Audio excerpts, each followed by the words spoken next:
Bonsoir. Heureux ce soir d'accueillir trois spécialistes de la question migratoire dans le cadre de notre cercle de la question migratoire. Et notre table ronde aujourd'hui, c'est la deuxième. Elle s'intitule Quelle gouvernance pour le phénomène migratoire dans le monde arabe? Et pour ne pas prendre du temps des intervenants, je vais me présenter rapidement et notamment que j'ai deux très bons amis parmi eux, dont l'un, je ne l'ai pas vu depuis 25 ans. 25 ans. On a vieilli. Et merci Farid qui nous offre cette occasion. Notre invité, première invitée, c'est Madame Hélène Thioré, chercheure au CNRS et professeure aussi à Sciences Po, Stéry. Elle va parler de politique migratoire et migration comme politique. Elle est chargée de recherche au CNRS. Ses recherches portent sur la politique migratoire dans les pays du Sud. Notre deuxième invité, c'est Karim El Moufti, qui va nous parler de la gestion de la question des réfugiés au Liban, une gouvernance toxique. Il est professeur de sciences politiques et de droit international, spécialisé dans les droits de l'homme. Je crois que c'était dans ce cadre qu'on s'est croisés. Et notre troisième invité, qui est un ami aussi, qui a tous mes secrets parce que on partageait le même palier dans l'IREMAM dans les années 90. Et son bureau était mitoyen du mien. Alors, il écoutait tout ce qui se passait dans mon bureau, tous les complots politiques qui se déroulaient dans mon bureau. C'était vrai en plus. Voilà. C'est Vincent Gesser. Il va nous parler de la gouvernance migratoire en Tunisie à l'épreuve de la révolution, du discours de la rupture à la continuité des pratiques. Vincent est chargé de recherche au CNRS, à l'Institut de recherche d'études sur le monde arabe et musulman, IREMAM, et bientôt, en janvier, il va être le directeur du laboratoire. C'est le laboratoire qui m'a accueilli comme chercheur associé, comme étudiant pendant 7 ans. Merci pour vous tous et toutes et pour nos invités et je donne la parole à Madame Hélène. Merci beaucoup. Merci de cette invitation et de cette occasion de réfléchir collectivement, à la fois avec les personnes qui sont à la table avec moi et avec la salle et les personnes en ligne, à la question de la politique des migrations dans le contexte du Moyen-Orient. Plus précisément, je vais m'intéresser au contexte des pays du Golfe, hein, de la péninsule arabique. Et l'idée de cette présentation, c'est d'essayer de cerner, au-delà de la question des politiques migratoires ou des politiques d'accueil, de non-accueil des exilés, aussi ce qu'il y a de politique, de profondément politique dans la migration, y compris dans des contextes qui sont souvent peu traités et peu inclus dans les recherches sur la migration, l'immigration, l'intégration, c'est-à-dire ces fameuses monarchies du Golfe, qui sont pourtant les principaux pays d'immigration au monde, à peu près au même titre que les États-Unis ou le Canada, et avec des proportions, vous le savez, d'étrangers ou d'immigrés dans leur population qui dépassent de très, très, très, très, très loin tous les imaginaires statistiques qu'on peut connaître en Europe, puisqu'on a au Qatar, comme aux Émirats, plus de 80% de la population, et encore avec des statistiques publiques qui minorisent, bien sûr, hein, souvent c'est les données réelles de la présence étrangère dans le pays, et dans des pays comme l'Arabie Saoudite, qui sont des grands pays au sens démographique du terme, je m'arrêterai à la démographie. Il y a aussi une proportion très importante, hein, à peu près un tiers de la population qui est étrangère, et bien sûr, un tiers de beaucoup, c'est plus que 80% de pas beaucoup. Donc, on a à la fois la question de la proportion et la question des nombres absolus, hein, des étrangers dans ces pays. Donc voilà, c'est un peu cette petite remarque introductive. je vous propose de faire un peu trois petites étapes dans cette intervention sur donc les politiques de la migration et la migration comme politique, des étapes qui vont être tout bêtement un peu chronologiques ou chronohistoriques. La première, ce serait pour revenir un petit peu sur l'historicité de la dimension politique des migrations dans la région de la péninsule arabique. Essayer de ne pas voir la question migratoire comme une espèce d'épiphanie récente, ni même une épiphanie exclusivement liée au phénomène pétrolier, enfin l'économie pétrolière, qui évidemment est un facteur économique qui a généré des besoins spécifiques et importants de main-d'œuvre dans des pays qui étaient relativement peu peuplés. Mais d'essayer de retracer cette histoire politique de la mobilité dans une région qui est très largement sous-étudiée de ce point de vue, à la fois sous l'époque, à la période coloniale ou paracoloniale, si on parle de l'Arabie Saoudite, et dans les régimes migratoires dits post-coloniaux, c'est-à-dire à partir des années 70, des indépendances des monarchies du Golfe, et un peu avant aussi, dans le contexte un peu années 60, 70, 80 du régionalisme pan-arabe. Le deuxième point que je ferais, ce serait que je m'attarderais un petit peu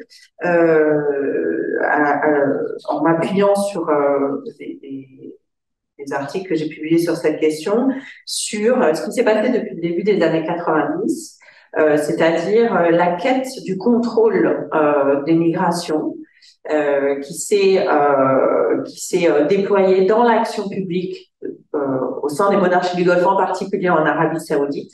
Ce qui est intéressant, c'est que cette quête du contrôle de la migration n'est pas une quête qui est une idiosyncrasie golfienne. Elle fait totalement écho à ce qui se passe, par exemple, en Europe occidentale, au même moment, dans les années 90. Donc, il y a aussi un moment, on va dire, de retour de l'État et du politique en Europe occidentale qui va s'emparer de cette question du contrôle de la migration, à la fois pour créer une ère de libre circulation à la fin des années 80 et au début des années 90, l'espace Schengen, et aussi pour contraindre en retour les mobilités extra-européennes. Okay, donc c'est pas une histoire, c'est pas une chronologie qui est proprement golfienne, c'est une tendance un peu générale. Le dernier point de mon intervention sera centré sur une tentative un petit peu de réfléchir avec vous et à partir aussi d'autres de mes travaux et d'autres de travaux de collègues sur le rapport entre l'État, le marché et la société dans cette question de la politique des migrations ou de la migration comme politique, et d'essayer de cerner quelques paradoxes de la gouvernance illibérale des migrations qu'on observe dans les monarchies du Golfe, et savoir si, là encore, est-ce qu'on a affaire à un cas complètement exotique et spécifique, où en fait on peut cerner les traits d'une économie politique commune, en fait, du rapport à la migration à l'étranger en contexte immédiatement contemporain, c'est-à-dire depuis les années 2010, pouvons-nous dire. Voilà, donc je rétropédale vers mon début historique, mon premier point, pour essayer de vous raconter un tout petit peu ce que j'ai appelé dans un texte une géohistoire de la politique des migrations dans la péninsule arabique, et de l'émergence ou de la non-émergence des frontières, au sens borders, c'est-à-dire des frontières interétatiques, et de cette question du contrôle de la mobilité. Voilà. Donc le premier point qu'on peut faire sur cette historicité du contrôle migratoire, c'est que effectivement la question migratoire, la question de la mobilité et de son contrôle par des entités politiques, qu'elles soient coloniales ou vernaculaires, n'est pas une totale nouveauté dans la région, même si c'est quelque chose qui n'est pas très étudié et qu'en général, on regarde cette question de la migration exclusivement sous l'angle économique et de l'économie pétrolière. La gestion des migrations, c'est même un des éléments centraux de la présence coloniale dans la péninsule arabique, si on veut revenir sur l'histoire de la colonisation britannique. Et de manière assez intéressante, l'Empire britannique va mettre en place des systèmes de circulation entre les différentes parties de l'Empire, notamment entre le Raj et les États riverains du Golfe, enfin les États les Truthful States, les États qui ont signé des accords dans le contexte impérial avec l'Empire britannique. Une organisation de la mobilité entre différentes parties de l'Empire britannique va être articulée à la fois par l'administration coloniale, en délégation avec des autorités locales et par aussi des acteurs privés, des entreprises liées à l'effort colonial britannique. Donc ça, c'est un premier point. Et évidemment, c'est sur cette matrice coloniale que va se greffer l'exploration pétrolière, puis l'exploitation pétrolière avec des entreprises d'exploration et d'exploitation pétrolière qui sont elles aussi les bras armés du pouvoir colonial, bien sûr. Donc ça, c'est un premier point assez important. Ce qui est intéressant, c'est que même dans un contexte non colonial, ou plutôt qui n'est pas directement ou formellement impérial, qui est l'Arabie Saoudite. Il n'y a pas de colonisation directe de l'Arabie Saoudite. Il y a néanmoins ce que Robert Vitalis appelle le America's Kingdom, c'est-à-dire une sorte de royaume informel, une extension coloniale d'une forme d'impérialisme américain, enfin états-unien, et qui va se manifester notamment à travers l'exploration et l'exploitation pétrolière via l'Aramco, donc l'entreprise à capital américain qui va s'occuper du développement de l'économie pétrolière dans la zone. Et donc, on voit bien que cette matrice coloniale, elle sert ensuite de structuration de l'organisation des mobilités pour l'exploration et l'exploitation pétrolière. Et d'ailleurs, on a un collègue, Brahimi, qui a travaillé sur les institutions qui ont été créées dans ce contexte colonial, notamment la kafala, alors qui s'ancre bien sûr sur des institutions existantes préalables en droit commercial et en droit religieux, mais qui sont vraiment constituées en institutions de gestion de la migration de main-d'œuvre sous la période coloniale. Donc c'est pas, on va dire, une institution proprement vernaculaire, c'est le recyclage dans le contexte colonial du système de la garantie, que ce soit en droit commercial ou même en adoption. Enfin, il y a plein de formules en fait de domaines dans lesquels cette histoire de parrainage s'applique. Donc ça, c'est une première étape. Dans le cas spécifique de l'Arabie Saoudite, il y a autre chose qui rentre en compte, c'est la politique de gestion des migrations à caractère religieux. C'est la politique de gestion du pèlerinage. Là encore, on est aujourd'hui, enfin, c'est pas, en tout cas moi, je suis particulièrement intéressée par le déploiement par l'État saoudien de politiques de contrôle du pèlerinage, qu'il soit le grand ou le petit pèlerinage, qu'il s'agisse du contrôle des migrations interne à l'Arabie Saoudite, très important, ou des migrations régionales ou globales, à l'intérieur de l'ensemble du monde musulman, qui représente d'énormes quantités de circulation. Enfin, il y a une très très importante circulation, mais déjà à la période coloniale, les différentes entités impériales, à la fois françaises, britanniques, avaient organisé une gouvernance de Hajj à l'échelle mondiale, notamment le pèlerinage des pèlerins, c'est un peu redondant, excusez-moi, les migrations des pèlerins ouest-africains qui relevaient plutôt de l'Empire français, qui allaient circuler vers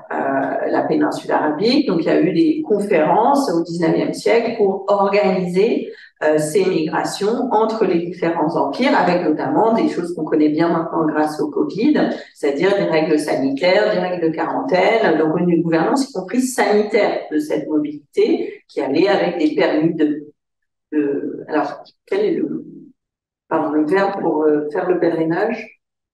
Il n'y a pas un verbe qui correspond à faire le pèlerinage. Non, le verbe, pas en français. Bon, bref, les permis de faire le pèlerinage. Excusez-moi, là, j'ai un trou de vocabulaire. Donc, tout ça, c'est un peu, on va dire, une matrice qui est assez importante, la dimension économique, coloniale, l'émergence, comme ça, la consolidation plutôt, le recyclage dans le domaine de la gestion des migrations d'institutions comme la CAFALA et cette politique de pèlerinage et cette gouvernance qui est déjà globale du pèlerinage entre les empires avec cette dimension sanitaire. La période qui s'articule à cette première période, c'est bien sûr celle des années 60 jusqu'aux années 70, dans laquelle on a ce moment de décolonisation, début des années 70 pour les monarchies du Golfe, qui est aussi un moment de transformation de l'économie politique du pétrole. C'est ce moment où les compagnies pétrolières deviennent du domaine public, donc elles passent sous contrôle des États nouvellement indépendants. Et là, il y a vraiment un enjeu d'organisation, bien sûr, de cette nouvelle économie indépendante, post-coloniale, de économie pétrolière, avec l'émergence du modèle de l'État rentier, qui est, comme disait Lisa Anderson, la plus grosse contribution empirique, mais aussi théorique, de la région du Moyen-Orient à la science politique internationale, à partir du cas de l'Iran, mais évidemment aussi des pays de la péninsule arabique et de la Libye. Donc, l'émergence des États dits rentiers et en parallèle de cette rente pétrolière qui structure à la fois les relations économiques et aussi les relations politiques, parce que qui dit rente, il y a la question de l'extraction économique, mais il y a aussi la question de la redistribution, l'émergence d'États-providence autour de cette rente pétrolière. Il y a aussi ce que j'ai appelé la rente migratoire. Alors, j'ai pas tout à fait inventé le terme, j'ai un petit peu volé à des collègues avec toute la bienveillance et les citations qu'il faut, des collègues égyptiens des années 80 ou français, Gilbert Beaujeu qui en ont parlé un petit peu avec d'autres termes. Mais là, vraiment, cette idée de rente migratoire, c'est que s'articule à l'économie pétrolière une économie politique de la migration et que les deux sont absolument indissociables et tout aussi importants l'un que l'autre. Et cette dynamique conjointe de extraction et redistribution de la rente pétrolière et de ce que j'appelle la rente migratoire est très important. C'est un modèle assez original, le développement socio-économique et politique des espaces nationaux, et c'est assez intéressant, et à mon sens, ça mérite d'être pris comme un modèle à tester dans d'autres configurations d'importation massive de main-d'œuvre, comme on dit, ou d'immigration massive. On peut repenser un peu les modèles nord-américains, par exemple, qui sont des modèles d'importation massive de main-d'œuvre au XIXe siècle, avec d'autres systèmes de rente foncière ou la rente des ressources naturelles en Amérique du Nord, idem en Australie, avec ce modèle en tête de la rente migratoire et de la rente pétrolière, ou de la rente de ressources, on va dire. Ce qui est intéressant, parce que ça renverse un peu, ça c'est quelque chose que j'aime bien faire, ça renverse souvent un peu la façon dont on envisage le théorique et l'empirique en sciences sociales. On va aller créer du théorique à partir en l'occurrence, ce qui me concerne, du Golfe, et on va aller l'appliquer dans des pays occidentaux. C'est toujours assez satisfaisant intellectuellement, plutôt que l'inverse, c'est-à-dire d'aller chercher des vers et de l'appliquer dans le Golfe. Je préfère l'inverse, mais bon, ça c'est personnel.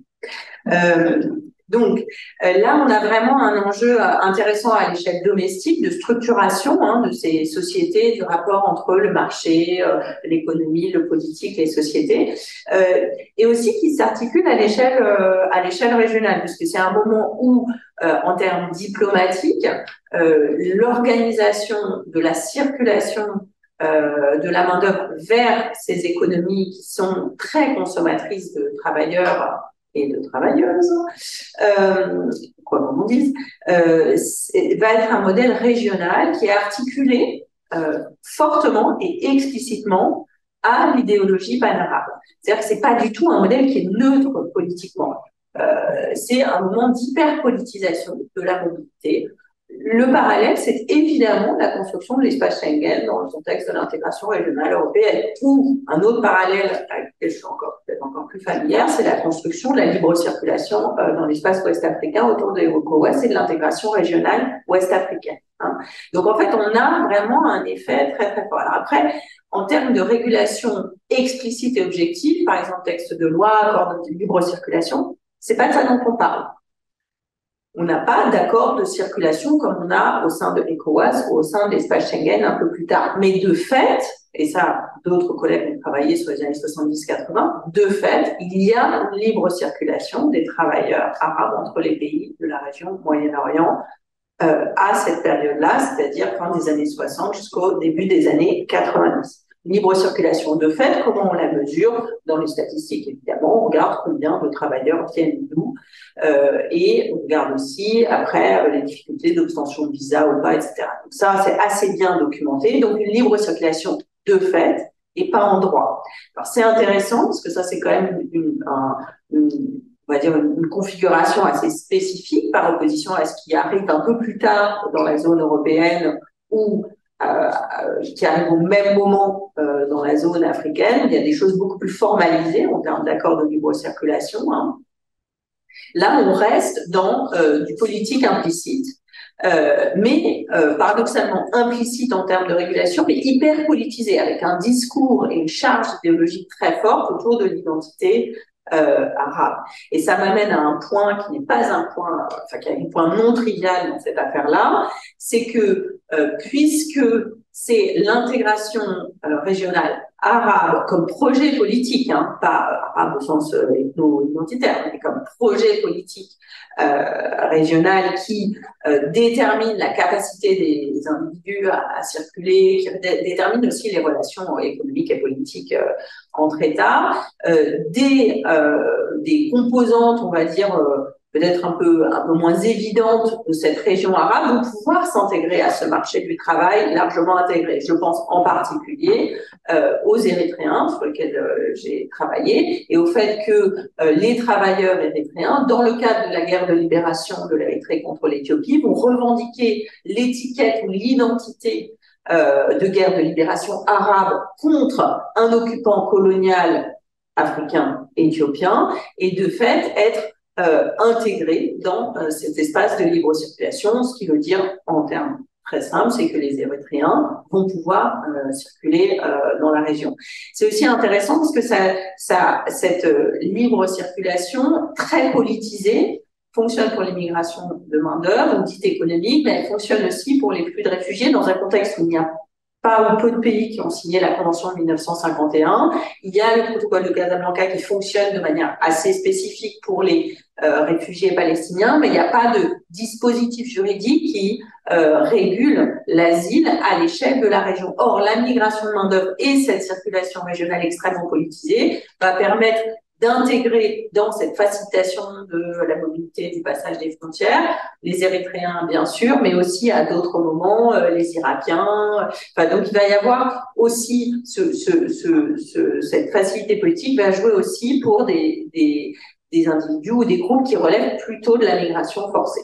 Donc, tout ça est assez intéressant, mais on voit la charge politique est très, très forte.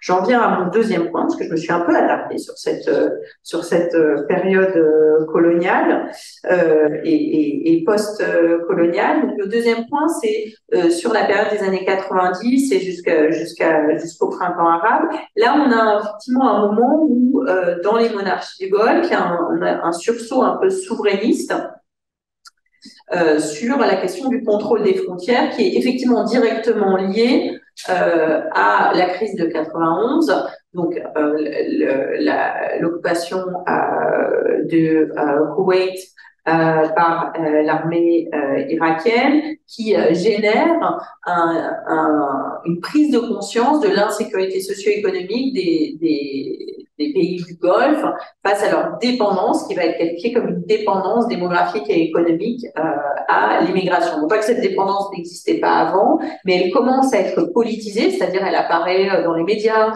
elle apparaît dans les discours des acteurs politiques et elle devient un levier de positionnement dans le champ politique plutôt au début des années 90. Elle est pas absente, elle n'est pas présente sous cette forme-là dans les périodes précédentes, même s'il peut y avoir des manifestations et de xénophobie et d'anxiété vis-à-vis de la migration, c'est pas le sujet. Donc elle devient un objet de discours politique comme une menace à la fois socio-économique, une dépendance économique à la fin d'œuvre étrangère, et ça c'est ce que vit le Koweït en 91 au moment où les étrangers présents sur le territoire partent devant l'arrivée des troupes irakiennes, et pas seulement les Palestiniens et les Yéménites dont les gouvernements ont pris des positions dites ambiguës vis-à-vis de Saddam Hussein, mais tous les étrangers, les Égyptiens, les Pakistanais, les Sri Lankais, donc voilà. Donc là, il y a vraiment un phénomène un peu de prise de conscience qui va générer à l'intérieur de la région voilà, des positionnements politiques, un développement de l'expertise en matière de démographie, de politique publique et une activité en termes de politique publique pure jus, c'est-à-dire vraiment là, on va avoir des politiques très formelles, de plus en plus, de gestion du marché du travail avec des tentatives dites de nationalisation des marchés du travail, de injecter dans le marché du travail des règles et des formes de régulation qui vont contraindre, permettre, favoriser l'accès des nationaux ou limiter l'accès des étrangers à certains postes. Alors ça va se faire notamment dans le secteur public, ça c'est le secteur sur lequel les États ont le premier levier. Donc les secteurs publics vont être nationalisés avec quasiment que des nationaux ou des citoyens quand il y en a assez. Je pense au Qatar notamment, pour staffer les administrations publiques et en laissant le secteur privé aux étrangers, puis des offensives similaires dans les années qui suivent et la décennie 2010 dans le secteur privé. Ces offensives, je parle d'offensives, c'est une métaphore malvenue, mais disons que ces politiques de nationalisation du marché du travail,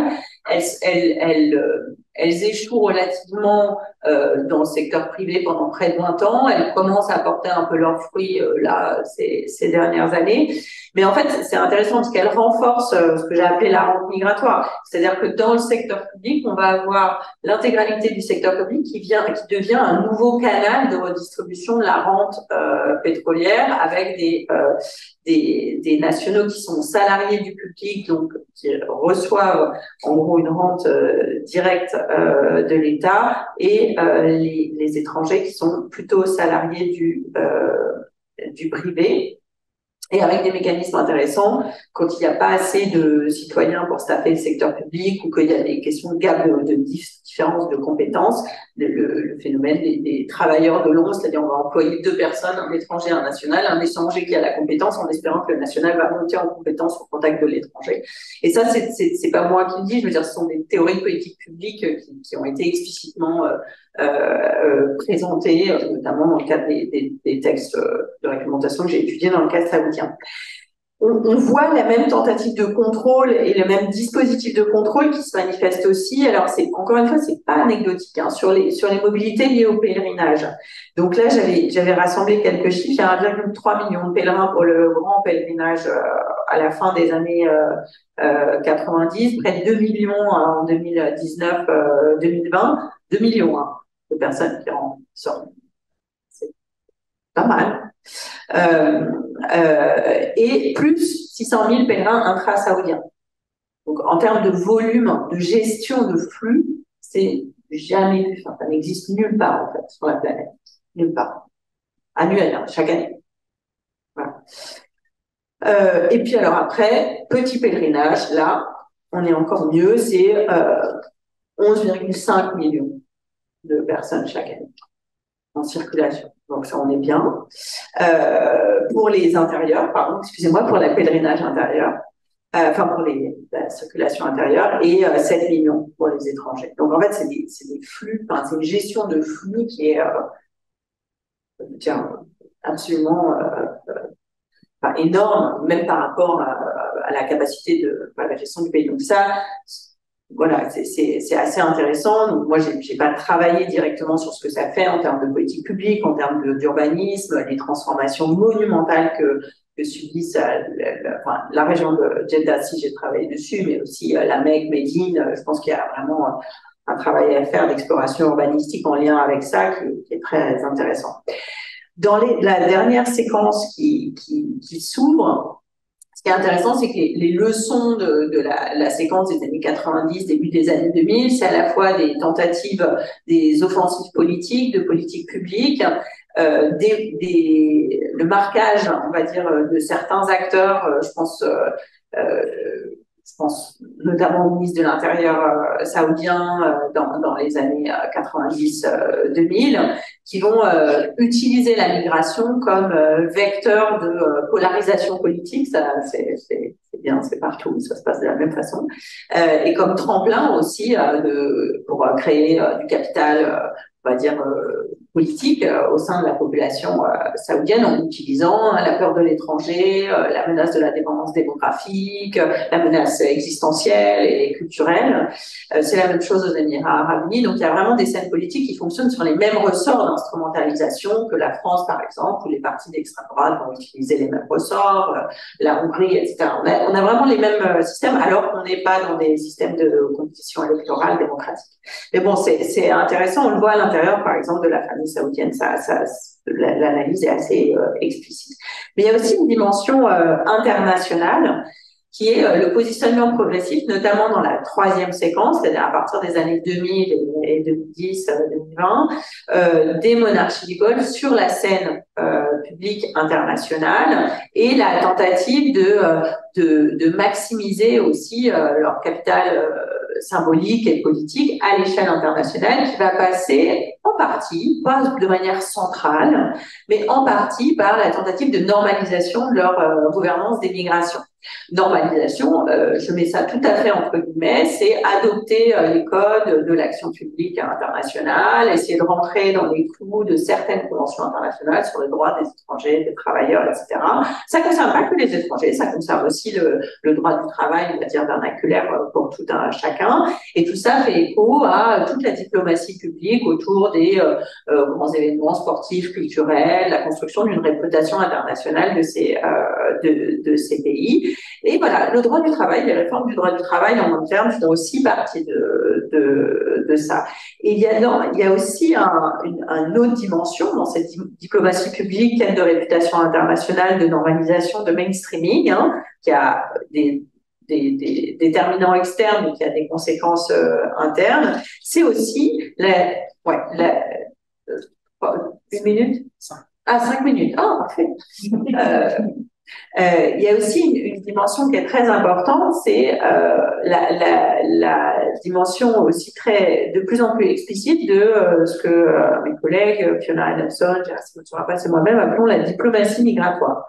C'est-à-dire que les pays du Golfe vont de plus en plus rentrer dans des accords formels. On n'est plus dans des dispositifs peu codifiés et néanmoins très politiques et très idéologiques de libre circulation ou de contrôle à la circulation avec un substrat comme ça fortement politique. Mais on va rentrer dans des accords entre pays d'origine et pays de destination, donc des pays du Golfe avec, par exemple, l'Inde, avec l'Indonésie, ou en absence d'accord avec la Thaïlande. Il y a tout un tas de raisons pour lesquelles, par exemple, il n'y avait pas d'étrangers de nationalité thaïlandaise en Arabie Saoudite pendant quelques temps, si vous voulez, je vous dirai pourquoi.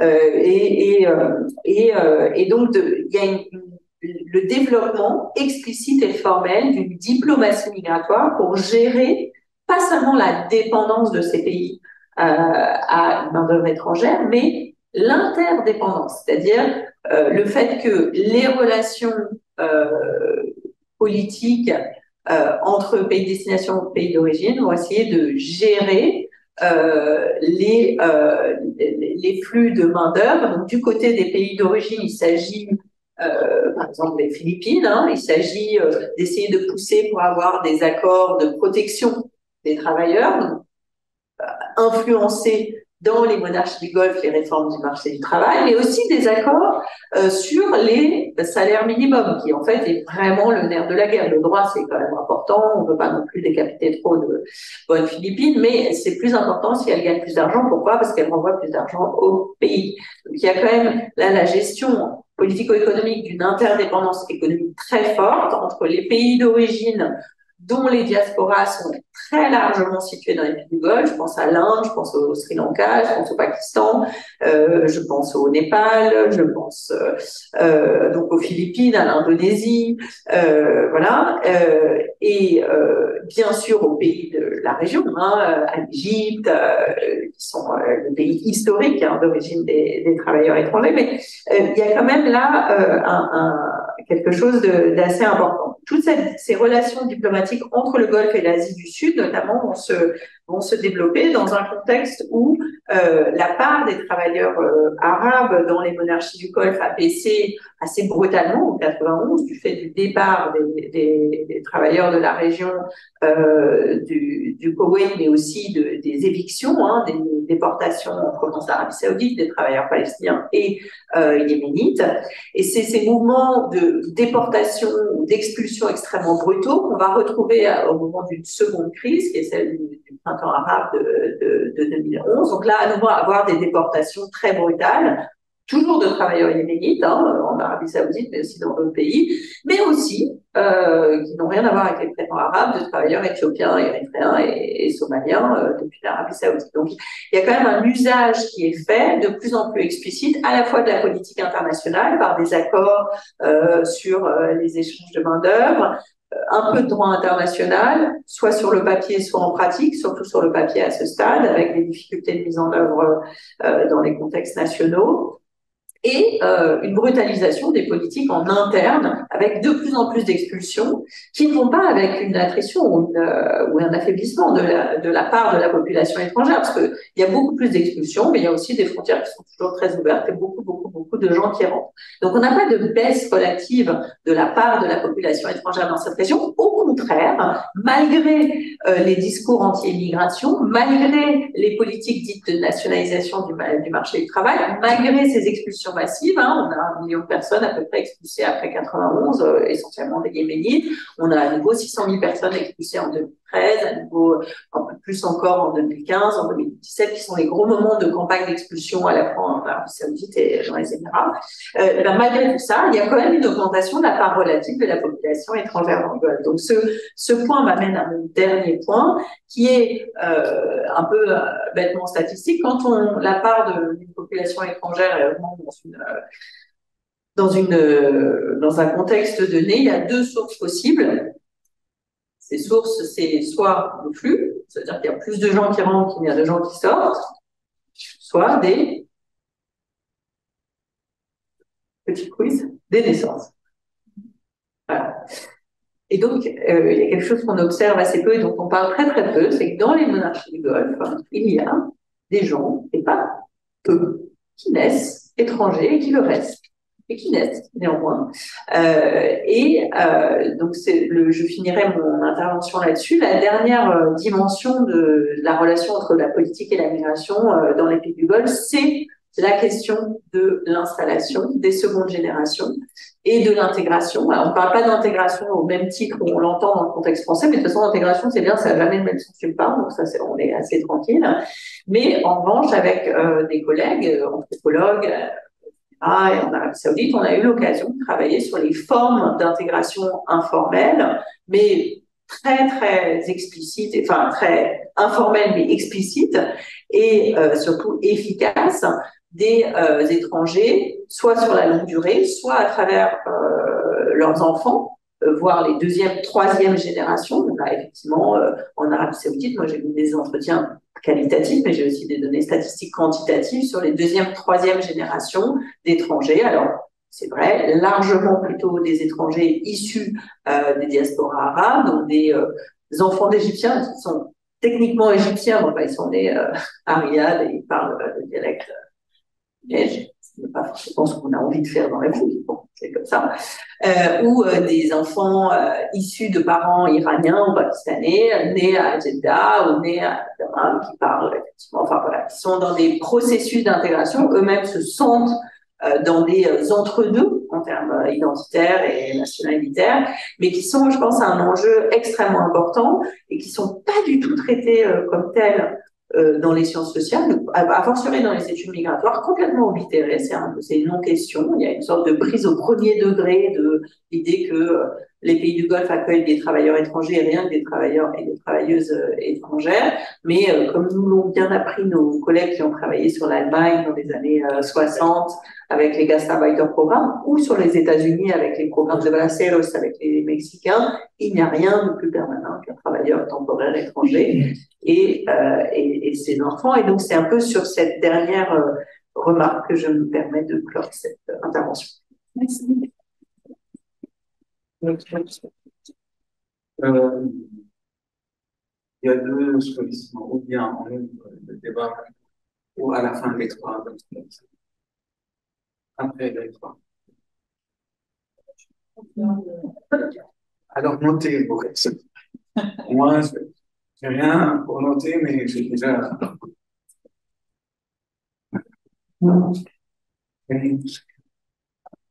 Pour l'instant, je vais partager le PowerPoint.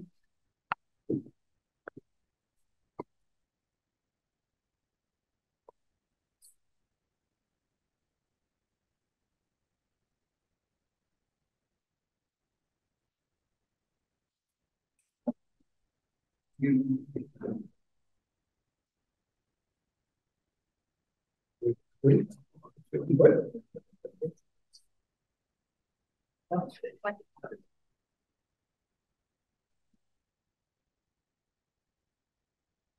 Bonjour tout le monde, je suis ravi d'être là. Ravi de rencontrer deux amis qui font de la recherche, déjà du temps d'Aix-en-Provence, de l'IRMAM. C'était, alors, tantinet plus jeune, donc c'était nos aînés du DEA, on appelait comme ça les masters à l'époque, c'était les DEA, ceux qui avaient intégré déjà les instruments voilà, quantitatifs et qualitatifs de la recherche appliquée. C'était un peu nos mentors vers lesquels on aspirait ressembler, devenir. Je suis très heureux de partager donc ce panel. Nous, on va voyager, si vous le voulez bien, au Liban. Moi, on s'est mis d'accord de travailler sur la question plutôt des réfugiés plutôt que des migrants, même si on va pouvoir faire des petits apartés sur la question de la migration, parce que vous allez voir combien la question des réfugiés syriens qui vont rentrer au Liban à partir de la guerre en Syrie dans les années 2011-2012, eh bien, forcément, va constituer une charge, hein, on parle de fardeau, pour le Liban, les Libanais, son économie, sa sécurité, et on va voir un peu comment cette gestion s'est faite vis-à-vis des obligations internationales du Liban. Le Liban n'est pas parti à la Convention de 1951, à la Convention de Genève sur la protection des réfugiés. Néanmoins, le Liban reste signataire et partie d'un grand nombre de conventions et d'instruments internationaux relatifs aux droits humains, relatifs à la protection des civils en droit international humanitaire. Il s'agit de conflits armés, en l'occurrence en Syrie, et donc tout d'un coup, le Liban se trouve happé, malgré lui, dans cet effet domino des printemps arabes qui va toucher la Syrie et ses civils et les Syriens, dont la moitié de la population hein, va devenir déplacée, hein, soit en interne, soit devoir partir. Quelques chiffres ici du HCR directement. Hein, vous allez voir que après la Turquie, le Liban est l'un des gros viviers, hein, je rappelle les pays hôtes, et que par rapport à la taille du pays et la taille de sa population, le Liban est considéré comme l'un des plus densément peuplés, l'un des pays les plus densément accueillant le nombre le plus dense de réfugiés, avec officiellement pas loin de 790 000. Ça, ce sont ceux qui sont inscrits dans les registres du HCR. Le Liban, généralement, le gouvernement libanais multiplie généralement par deux ces chiffres. Les plus anti-syriens vont multiplier, voire par 1,5, ce chiffre, monter jusqu'à avoir 2 millions de réfugiés. Là encore, on va voir justement cette corrélation hein, entre la politique, la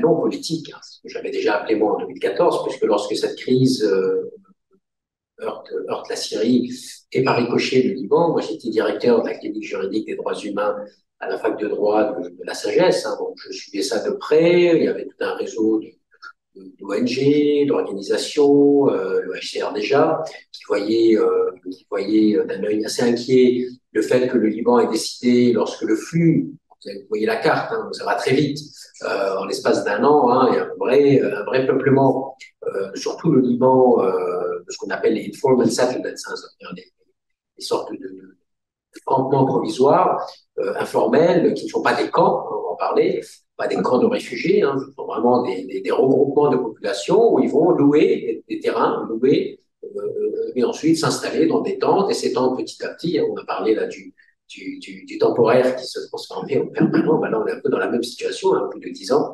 Et forcément, vous voyez un peu la masse de ce flux, la force de ce flux qui va entrer. Et le Liban, là, justement, on va faire un peu la politique de l'autruche. Et déjà à l'époque, on était très inquiet de cette politique de non-politique, hein, cette stratégie d'absence de politique, où on va décider de ne pas réglementer, de ne pas légiférer, de ne pas organiser un cadre qui va permettre justement de bien accueillir, de bien protéger, de bien assister, même si le Liban n'est pas parti à la Convention des réfugiés, même si le Liban très vite va se défausser en termes rhétoriques et refuser le terme de réfugié et parler de déplacés, mais finalement, il va devoir gérer la question telle qu'elle est, ça veut dire comme la communauté internationale, bien évidemment, va la gérer en termes d'assistance, en termes humanitaires. Hein. Le Liban va très vite adhérer un peu à la politique du HCR, du prima facie, ça veut dire on va reconnaître de manière collective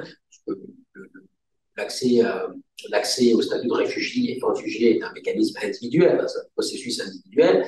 Là, vu le flux, forcément, il a fallu reconnaître de manière collective que les risques d'atteinte à la vie, la peur bien fondée d'atteinte à la vie était bien évidemment claire, hein, évidente, vu la guerre et les massacres qui avaient lieu en Syrie. Et donc, forcément, beaucoup de ces Syriens ont décidé, de par des liens familiaux, de par des opportunités, de par une matrice relationnelle assez intéressante. J'ai eu l'occasion d'étudier plusieurs enquêtes de terrain où ils vont décider, même pas forcément, donc les populations syriennes qui entrent au Liban, c'est pas forcément celles qui sont les plus proches de la frontière libanaise, ils peuvent venir de très loin juste parce qu'ils ont de la famille ou parce qu'ils ont des connaissances qui vont leur permettre de s'intégrer justement dans ce tissu libanais très complexe. Donc on ne réglemente pas, on ne reconnaît pas justement ce statut de réfugié, hein, donc on va laisser faire.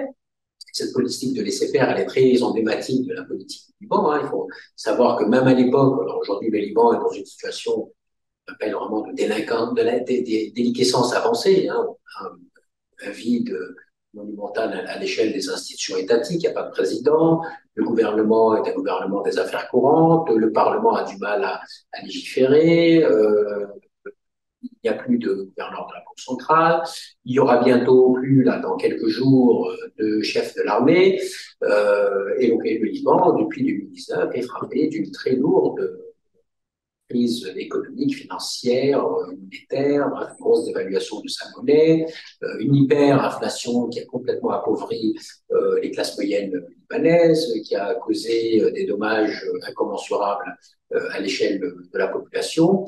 Et là, bien évidemment, ce fardeau, qui était déjà un fardeau en 2013, aujourd'hui, vous imaginez un peu la perception qu'ont les Libanais vis-à-vis de ces réfugiés, assistés, aidés, à qui leur protection internationale leur doit justement protection et assistance, notamment humanitaire, tandis que les Libanais sont expulsés de leurs habitations, ils ne peuvent plus payer les loyers, ils ont du mal à payer les denrées, et en ce moment de guerre, à Gaza, avec les clashs qui commencent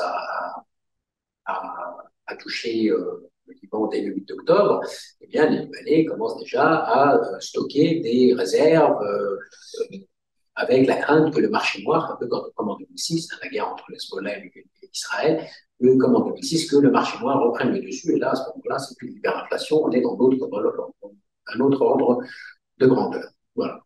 Une décision qui est faite, mais là c'est plus l'armée que le gouvernement, qui va être faite très vite, c'est on va décider, contrairement à la Jordanie par exemple, ou à la Turquie, qui va décider de laisser le HCR gérer certains camps. Donc, on organise un camp. La particularité du camp, c'est que les réfugiés sont installés gracieusement. On peut tout installer de manière, voilà, tous les services humanitaires, tous les services juridiques, tous les services administratifs.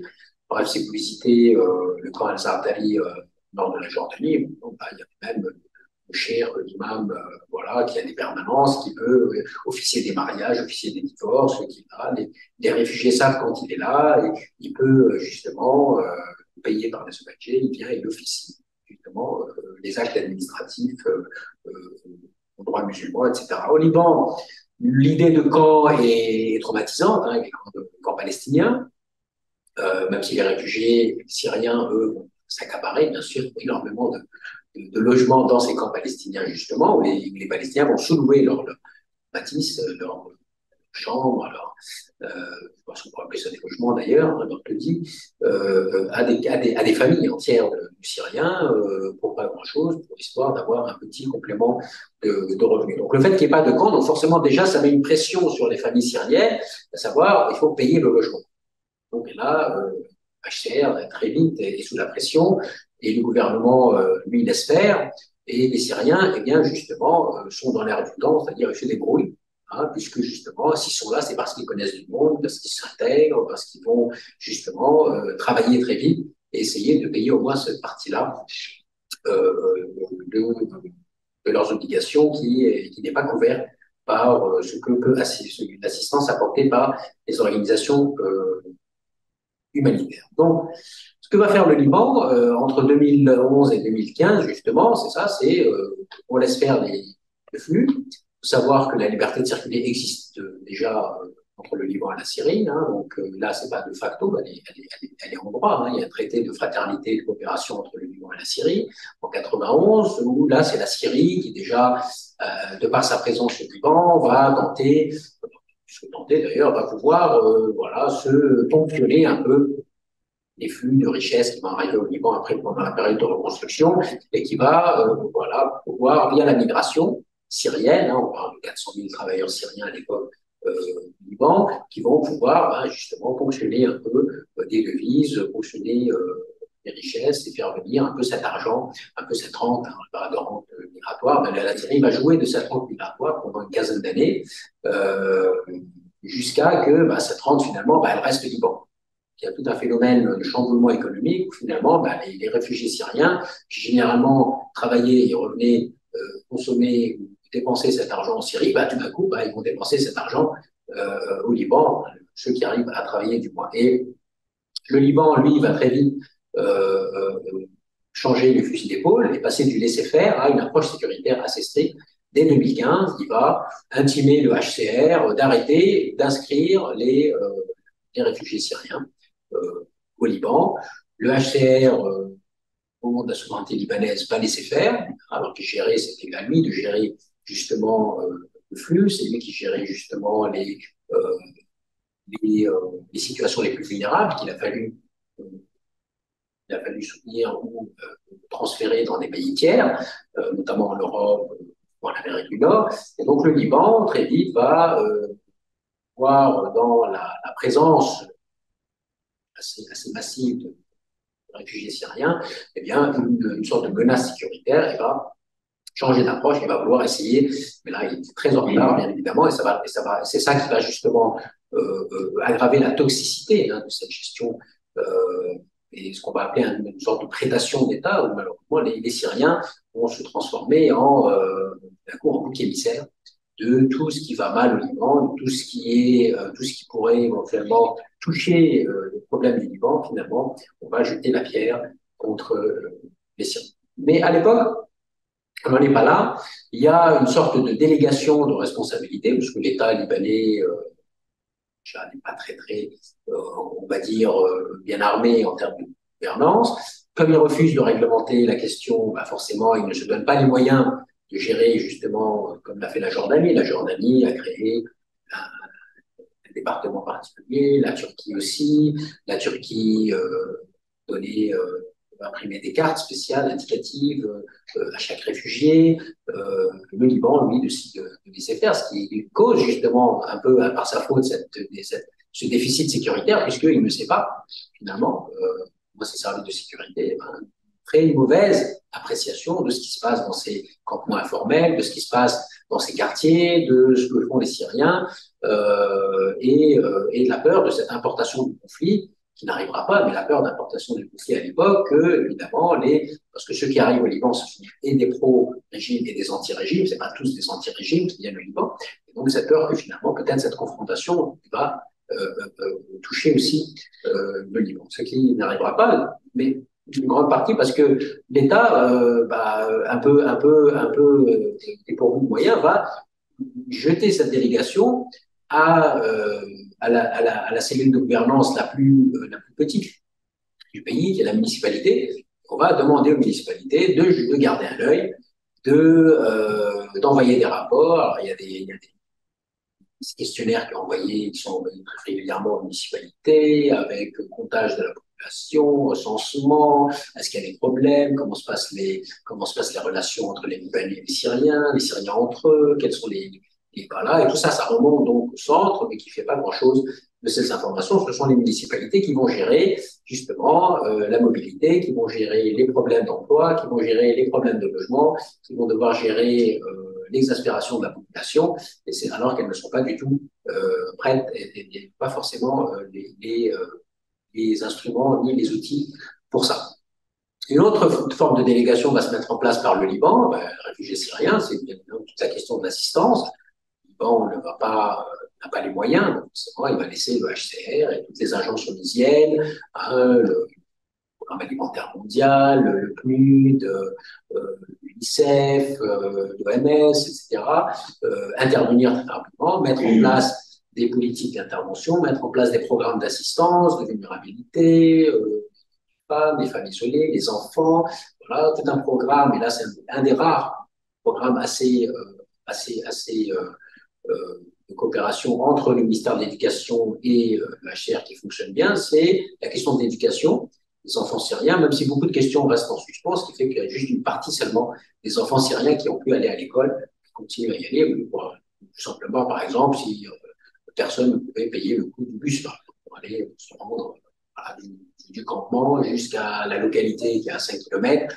Bon, voilà, s'il n'y a pas de transport, forcément, les enfants de ce campement ne vont pas pouvoir aller à l'école, alors que la classe existe, alors que le programme existe, alors que le financement existe, alors que il y a malheureusement un problème de ce trickle-down effect qui ne va pas arriver. Mais en gros, ce sont ces agences qui vont devoir gérer l'assistance humanitaire, et là, l'État, bien évidemment, parle de fardeau, parle de points de PIB de perdu, parle de milliards de dollars en infrastructure, en termes d'électricité, de déchets, etc., alors que des dizaines de milliards de dollars arrivent au Liban, justement, donc il y a besoin de devises, et une partie de ces devises, sera captée par les ministères, par une corruption endémique au Liban, et c'est pour ça que récemment, depuis que le Liban est en cessation de paiement, est en faillite, les programmes humanitaires ne passent plus du tout par le trésor libanais, tout va directement, c'est une politique assez nouvelle vis-à-vis du Liban, on va directement financer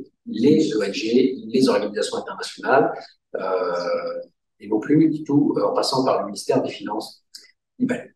Et donc, à partir de 2015, le Liban, qui essaye de reprendre un peu la main, va finalement avoir une sorte de motto, une sorte de slogan non dit, mais qu'on va voir en filigrane vis-à-vis de la manière dont on va gérer cette gestion, dont on va gérer cette présence des Syriens, encore une fois, dont on ne sait pas si ce sont des migrants, on ne sait pas si ce sont des réfugiés, on sait que ce sont des déplacés, mais le Liban n'a jamais vraiment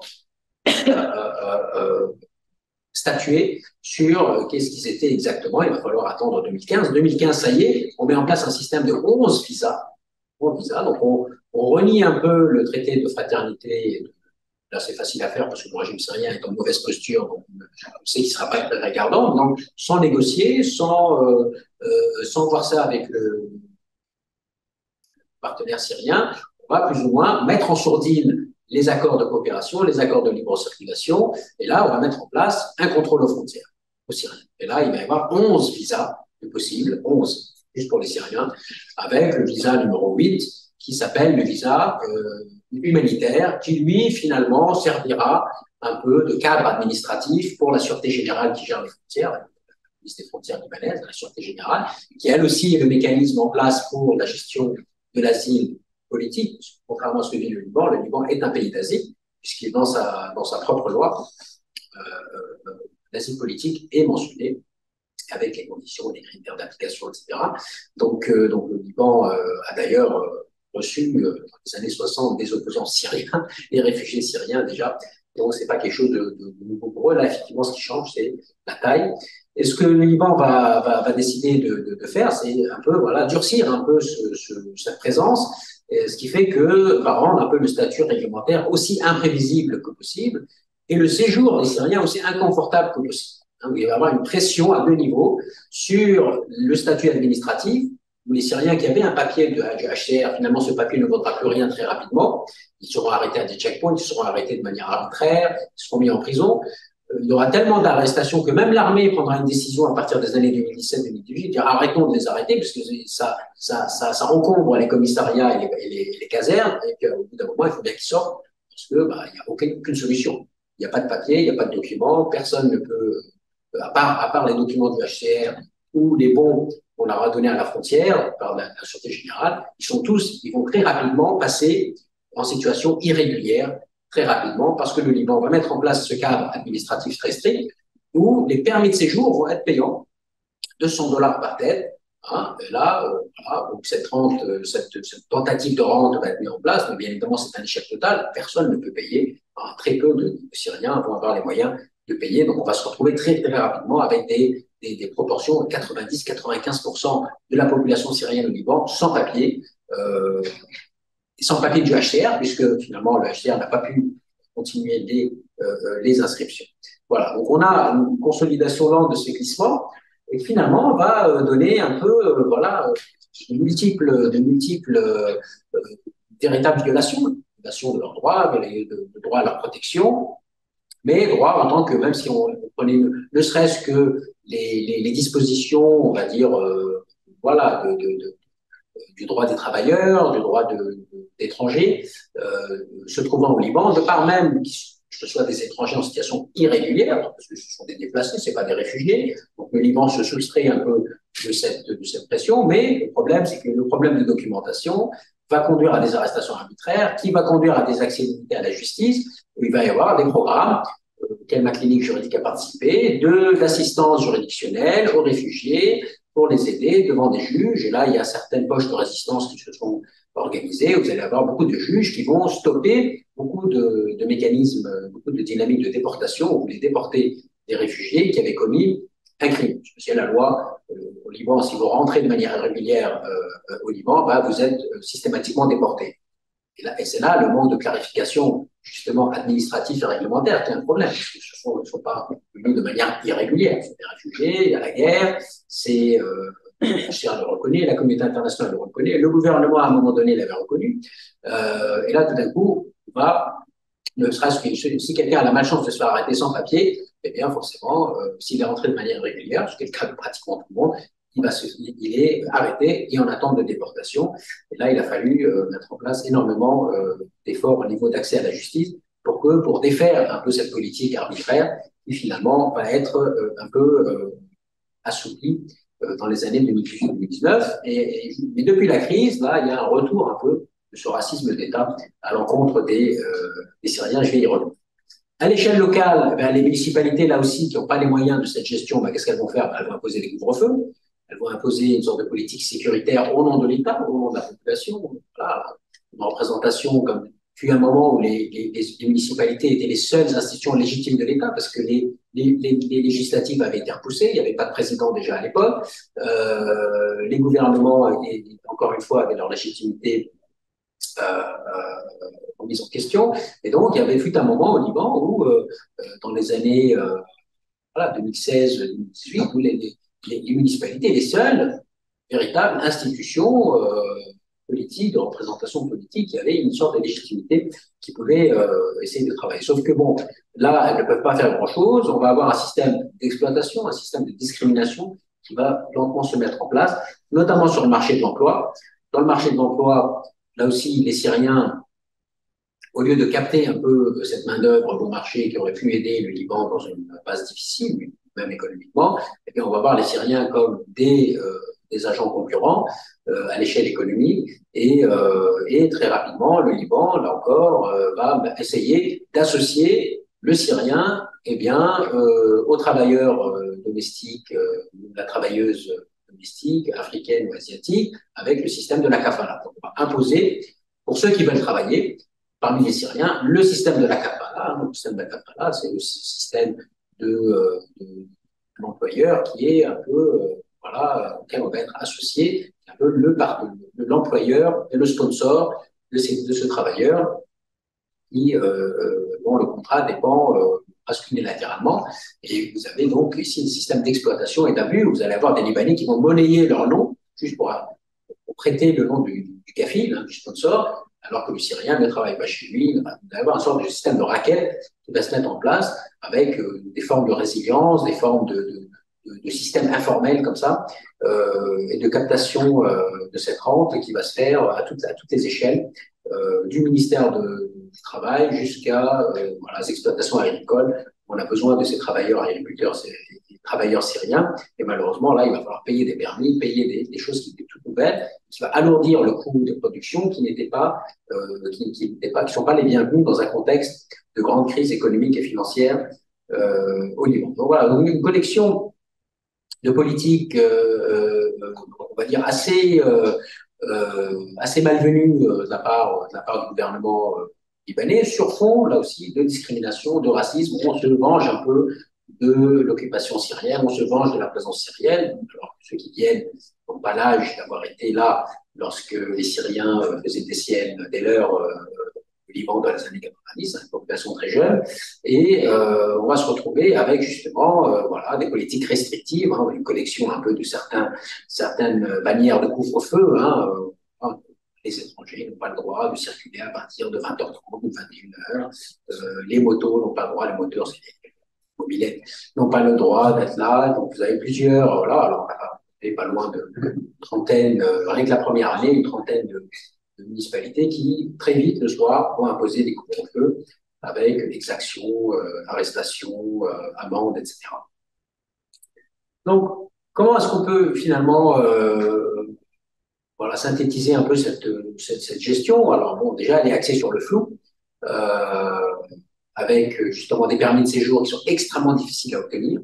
La Sûreté générale, très régulièrement changé les papiers et les documents et les critères selon lesquels, parce que le visa numéro 8, il a vite fait long feu. On passe au système, pour ceux qui veulent travailler, de la kafala. On passe à des systèmes de permis de séjour sur la base de regroupement familial, sur la base d'emploi, ou sur la base humanitaire, etc. Donc, extrêmement difficile. On a des multiplications des catégories qui sont extrêmement difficiles. Même les agents de la Sûreté générale s'y perdent. Hein, et il y a des décisions discrétionnaires là, parce que absence de réglementation, absence de légifération, et donc on va se pousser vers la kafala. Les Syriens vont devoir payer une partie de leur revenus à des Libanais pour avoir un statut, pour pouvoir être tranquille, pour pouvoir circuler librement, pour pouvoir vivre sans être embêtés, et de moins en moins aujourd'hui avec la crise, de moins en moins de Syriens, même on a les moyens de rentrer dans ce jeu-là. En plus, dans les campements informels, les Syriens doivent faire avec des services sécuritaires. Alors, quand c'est l'armée ou les services de sécurité, on comprendrait, mais parfois, c'est juste des jeunes du quartier d'à côté qui font une vendetta, qui vont et qui voilà, font des milices, en mots, on va dire, voilà, une sorte de regroupement de jeunes avec une sorte de garde nocturne qui va aller voilà, fouiller, ne pas respecter l'intimité, la vie privée, l'espace privé de ces Syriens qui pourtant payent un loyer pour leur présence sur ces territoires-là. Et d'ailleurs, les économistes avaient calculé que les loyers payés par les Syriens, alors ça c'était déjà en 2017, 2016, déjà à l'époque, c'était dans l'ordre de 350 millions de dollars par an. C'est 1 million de dollars par jour, pratiquement, aller de poches syriennes aux poches libanaises. Et ça explique pourquoi, parfois, lorsqu'il y avait des expulsions dans certains quartiers, c'était les Libanais qui rouspétaient auprès de la municipalité parce qu'ils perdaient leurs clients et perdaient leurs locataires. Et donc, voulaient que les Syriens restent.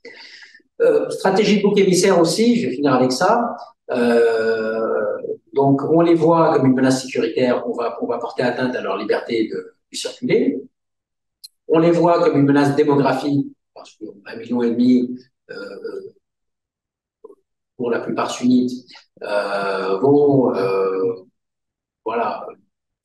excitent les gouvernements libanais, les chrétiens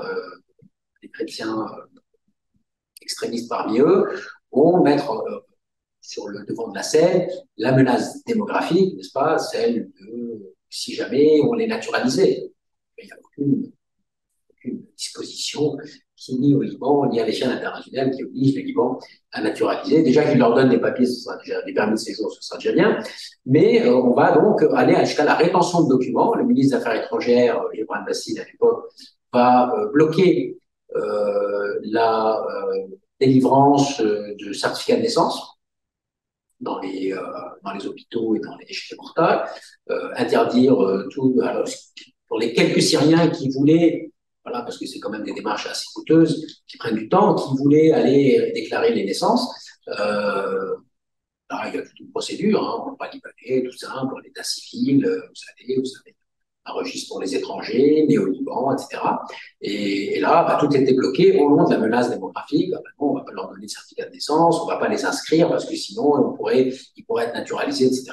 Une sorte d'hystérie politicienne qui, avec beaucoup de pression internationale, a fini par retomber, mais à un moment où les Syriens n'avaient plus du tout les moyens d'enregistrer les naissances, pas vraiment de grande visibilité à cette deuxième génération justement de Syriens qui grandit au Liban, ou qui ne va pas à l'école, qui a du mal à travailler, et qui justement dont l'avenir reste assez aléatoire. Voilà. Pour ceux qui travaillaient, qui investissaient, comme j'ai dit, il y avait une énorme opportunité d'associer les Syriens à la crise libanaise, aux opportunités de développement au Liban. Ben là, on va fermer les commerces. On va leur imposer un partenaire libanais, la Kafala, c'est un peu la captation. Voilà, on va empêcher l'auto-entrepreneuriat, on va empêcher les Syriens d'ouvrir des commerces, de travailler librement, etc. Alors que, de facto, c'est ce qui arrive, mais ils ne sont pas à l'abri de raids, de fermetures abusives, etc. parce qu'ils ne sont pas du tout dans les clous, parce que ces clous n'existent pas. Donc, s'ils existent, ils sont complètement irréalisables, complètement irréalistes, du point de vue administratif, du point de vue des documents, du point de vue ne serait-ce que de leur statut. Voilà. Ensuite, des discours racistes contre la population syrienne, le fait de ne pas les considérer comme des réfugiés, les expulsions de certains quartiers pour des raisons sécuritaires, jusqu'à une politique de déportation. Et là, récemment, le gouvernement a remis sur le tapis la nécessité de libérer le Liban de ce fardeau, de libérer le Liban de la population syrienne. Alors, encore une fois, là, le fait de transférer la population, une partie des réfugiés syriens dans les pays tiers, encore faut-il les reconnaître comme des réfugiés, et encore faut-il avoir des institutions politiques, notamment un président, qui déjà, à l'époque de la crise syrienne, il y avait déjà un premier vide présidentiel, ce qui fait qu'on n'avait pas de président pour aller négocier, faire une sorte de diplomatie migratoire, une diplomatie de réfugiés, une diplomatie humanitaire, qui pourrait aller auprès des partenaires, et à l'époque, vos amis du Liban, qui étaient nombreux à l'époque, pour justement plaider la cause du Liban. Non, écoutez, le fardeau est trop grand, il faudrait que vous accélériez, vous en preniez. Parce que si, par exemple, vous regardez les chiffres de l'Allemagne, qui a pris, vous vous souvenez de la politique d'Angela Merkel, Mircea Fendas en 2015, une toute petite partie venait du Liban seulement, grosse partie de la Jordanie, encore une grosse partie de Turquie, beaucoup d'Afghans aussi et d'Irakiens. Pourquoi? Parce que le Liban n'avait pas de président pour aller justement travailler. Alors que le roi jordanien, durant la même période, lui, il avait pris ses valises diplomatiques et était parti faire des tournées lui-même avec, auprès des pays amis pour essayer, et eux, ils avaient 700 000 réfugiés. Et la Jordanie, c'est pas la même taille que le Liban.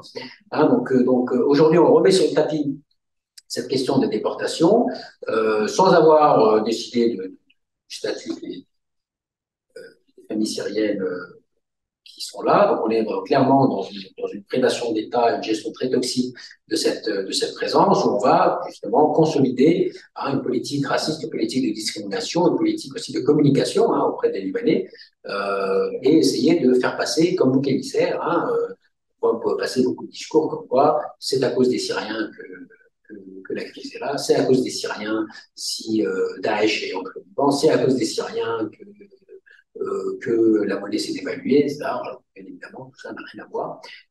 Et on est donc dans une situation d'expectative assez dangereuse pour le Liban, qui lui vit une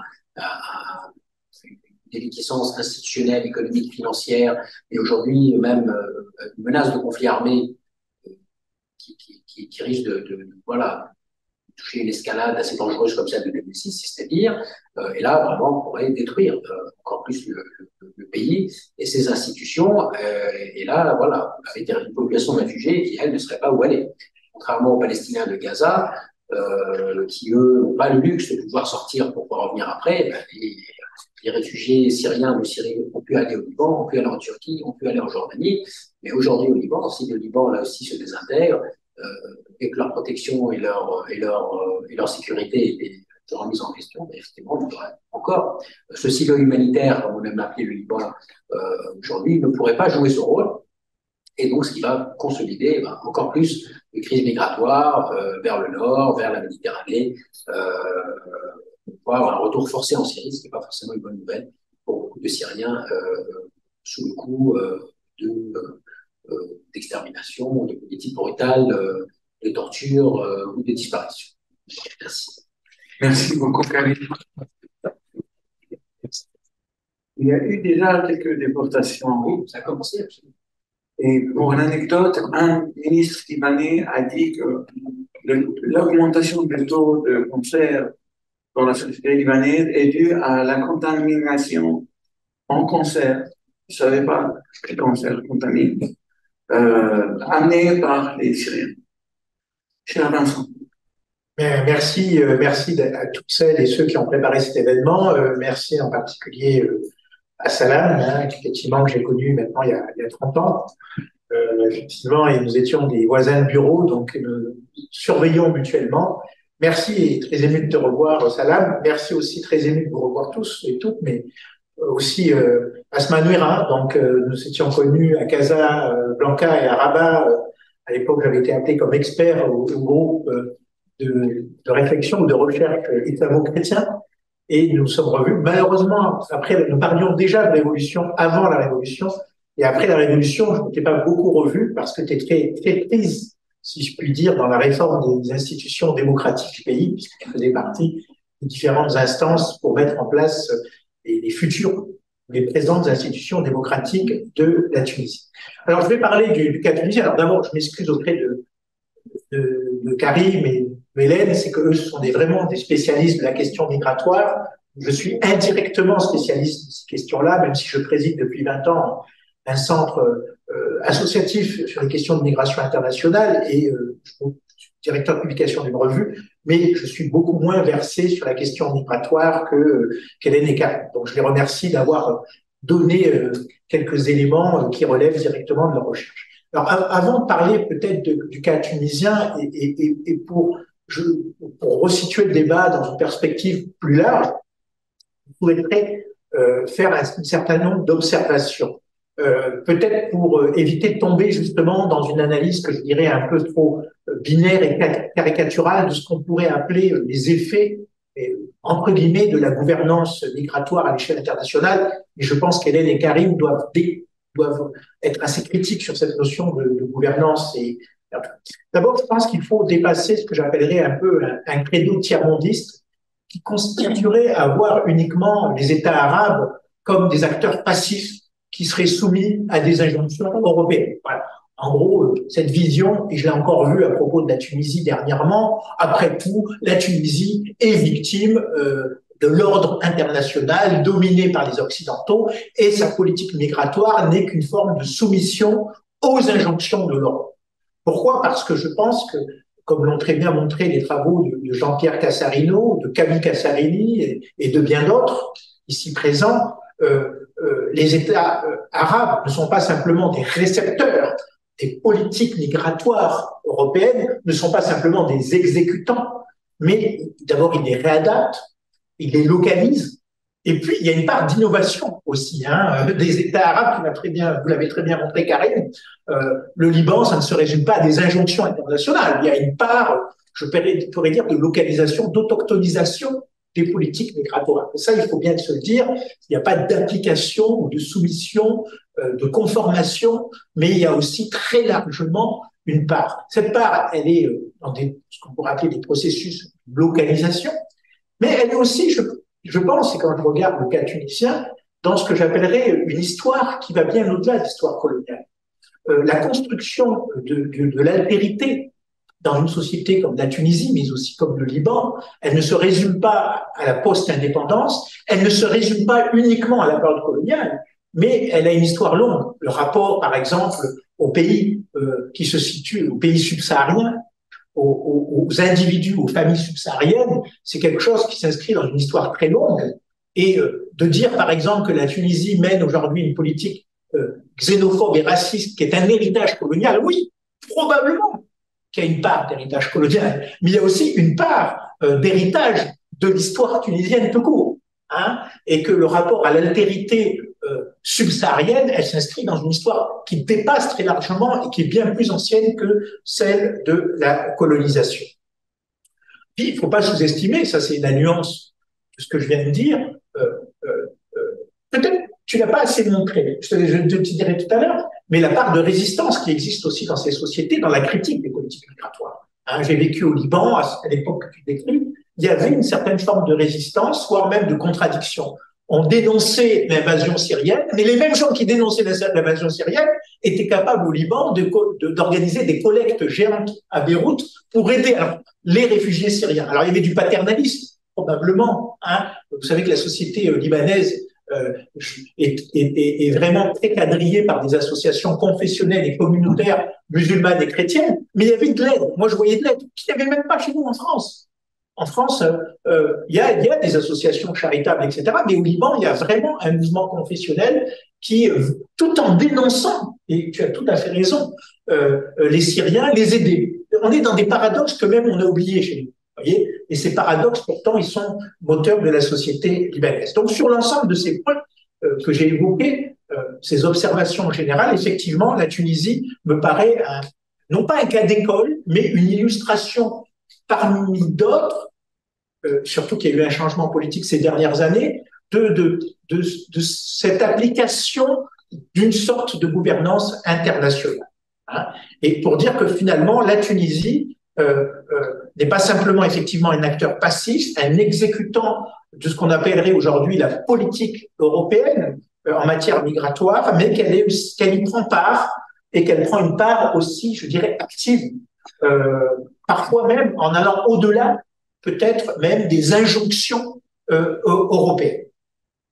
Alors, effectivement, comme l'ont très bien, mais je ne veux pas m'attarder sur ça, sous la période du régime autoritaire de Ben Ali, même certaines mesures sur Bourguiba, c'est surtout le tournant des années 80-90, où on peut dire qu'il commence à avoir un début de politique publique migratoire en Tunisie. Il est vrai que la Tunisie va s'inscrire dans ce qu'on pourrait appeler l'agenda pour la gestion des migrations internationales, et que à partir fin des années 90, des années 2000, la Tunisie va participer à toutes les négociations en vue de mettre en place une politique de contrôle des flux migratoires, de gestion des flux migratoires, qu'il s'agisse, par exemple, à l'échelle de la Méditerranée, le dialogue 5+5, les 5 pays de la rive sud et 5 pays de la rive nord, initié dès 2002, qu'il s'agisse du dialogue sur la migration de transit en Méditerranée, lancé en 2003,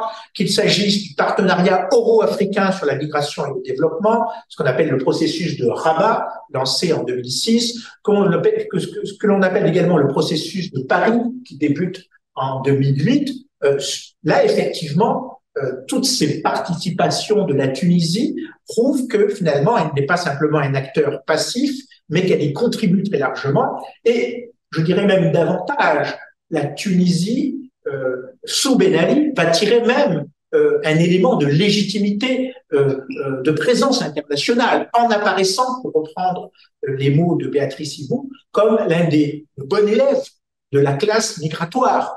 Béatrice Hibou disait que la Tunisie était le bon élève pour les bailleurs de fonds internationaux, la Banque mondiale, le Fonds monétaire international, l'Union européenne, mais la Tunisie apparaît aussi comme un bon élève en matière de politique migratoire et elle est citée comme exemple arabe, comme exemple africain, voire même comme exemple méditerranéen pour ce qui est de sa politique migratoire, qui grosso modo repose sur 3 piliers, ont déjà en grande partie cité Hélène et Karim.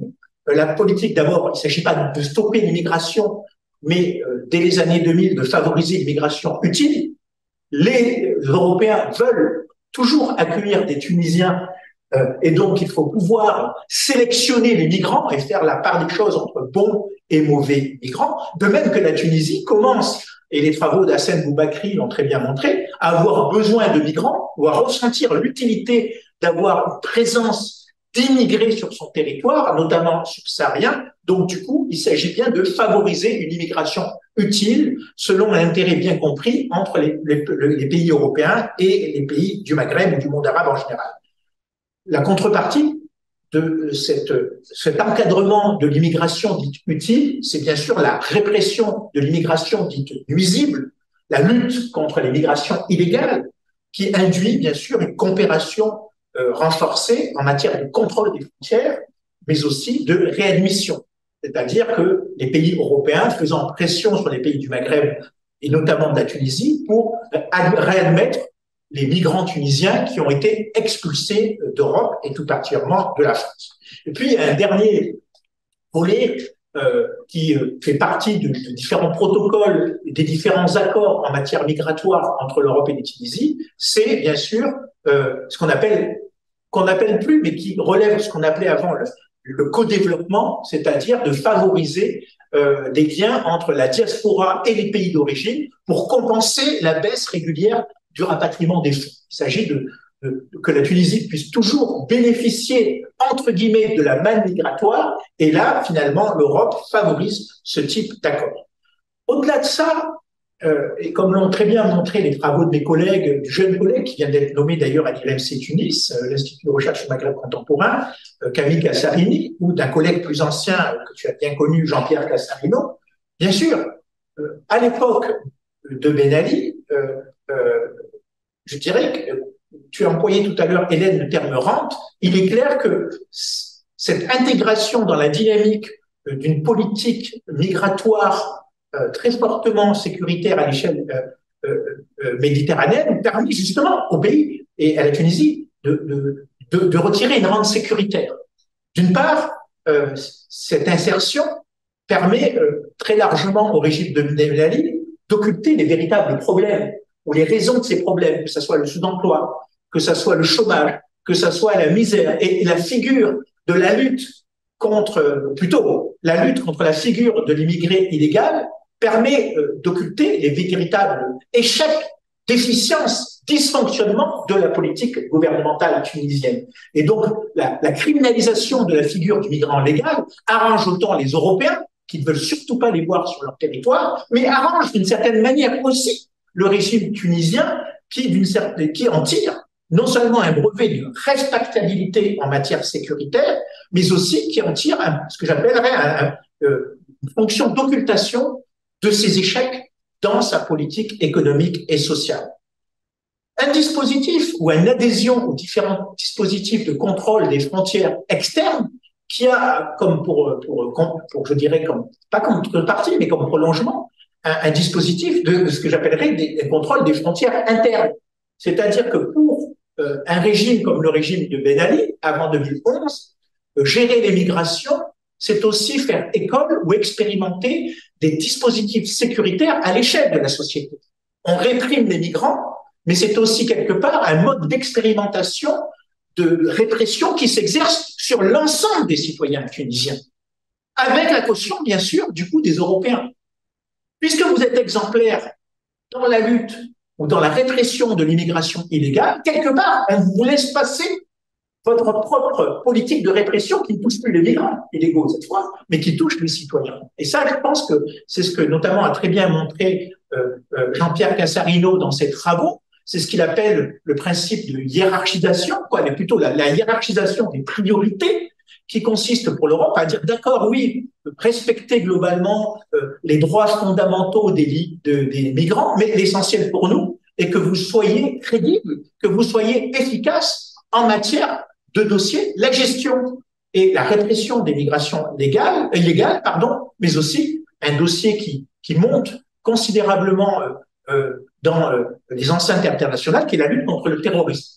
Et ça, on en a déjà discuté avec Isabelle Ruck, le lien entre la question migratoire et la question terroriste qui devient quand même très, très présente, non pas après 2015, dès les années 90, et où finalement la question de l'immigration illégale ou du contrôle des frontières externes, du contrôle des frontières intérieures devient un sujet central sur l'agenda des politiques migratoires européennes et d'une manière générale des politiques migratoires de l'autre côté de la Méditerranée. Deux priorités, mais plus que deux priorités. Une pensée qui consiste à une pensée ou des politiques qui objectivent l'idée qu'il y a une circulation entre la question de l'immigration illégale et la question du terrorisme, puisque les immigrés illégaux sont vus comme des potentiels alimentant, si je puis dire, les réseaux terroristes, et les réseaux terroristes étant vus aussi comme se nourrissant très largement de l'immigration illégale. Et cette hiérarchie des priorités, notamment axée sur la question migratoire et sur la question de la lutte contre le terrorisme, finissent par produire cette figure à la fois du clandestin potentiellement terroriste et du terroriste clandestin qui profite justement de l'ouverture des frontières pour rentrer sur le territoire européen et pour commettre des attentats, voire même rentrer en Tunisie pour commettre des attentats.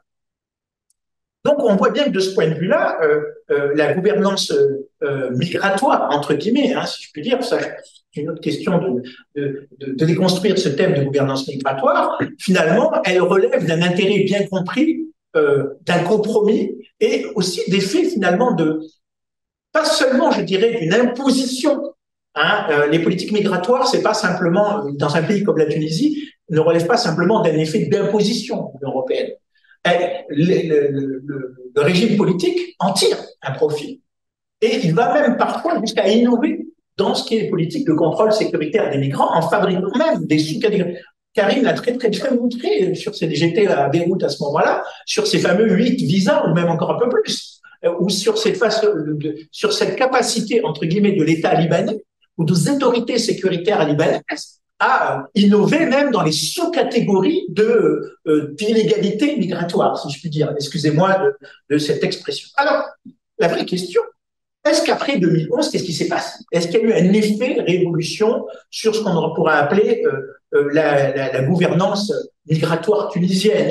Pour le dire peut-être plus en termes de politique publique, de sciences politiques, est-ce qu'il y a eu un effet révolution sur les politiques publiques migratoires pratiquées par les gouvernements tunisiens après la révolution de 2011, après la chute de Ben Ali? Et je dirais que, d'une manière générale, la question migratoire, ou plus précisément les politiques migratoires, sont une bonne entrée pour souligner à la fois les limites, les contradictions et les ambivalences de ce que j'appellerais du processus de démocratisation. J'emploie souvent cette phrase, dis-moi comment tu traites tes immigrés, tes étrangers et tes minorités, je te dirai quelle est la qualité de ta démocratie. Phrase qui est étonnamment d'actualité en France, puisque quand on voit les différentes lois et aujourd'hui les textes que s'apprête à voter l'Assemblée nationale, puisque le Sénat est au vote, on s'aperçoit que finalement l'entrée migratoire nous permet aussi d'avoir une entrée sur, je dirais, pas seulement la question des principes et des valeurs démocratiques, mais carrément, je dirais, sur ce qu'on pourrait appeler une certaine qualité de la démocratie. Et de ce point de vue-là, effectivement, la Tunisie est, je dirais pas un cas d'école, mais en tout cas un terrain où l'on peut comprendre tout ce qu'a été l'ambivalence, les contradictions, les paradoxes de cette construction. On n'aime pas beaucoup le mot transition démocratique, parce qu'elle relève de la transitologie américaine, mais plutôt de ce processus de consolidation démocratique en Tunisie.